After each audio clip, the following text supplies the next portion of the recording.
Defender वाला नहीं चाहिए, ये स्प्लेंडर वाला चाहिए। स्प्लेंडर हमारे लगा बा।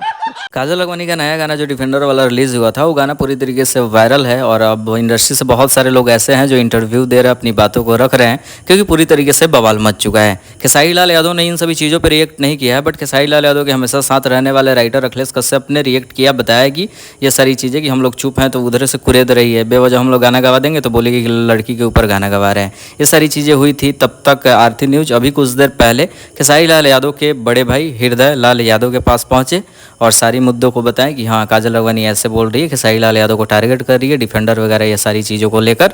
उसके बाद खेसारी लाल यादव के भाई ने बोला कि जब चीज़ें औकात से बाहर चली जाती है तो लोग ऐसे कुछ बोलने लगते हैं। भाई खेसारी लाल यादव के साथ काम करने के लिए लोग तरसते हैं, और सिर्फ इतना ही नहीं, जो काजल लखमानी के गाने में जिक्र है कि स्प्लेंडर पसंद है बट डिफेंडर नहीं, तो खेसारी लाल यादव के भाई ने बोला कि स्प्लेंडर मेरे पास है। चीज़ें पूरी तरीके से वायरल हो रही है। अपनी बातों को जरूर लिखे, जितना हो सके स्टूडियो को शेयर कर दें। मिलते हैं नए वीडियो के साथ।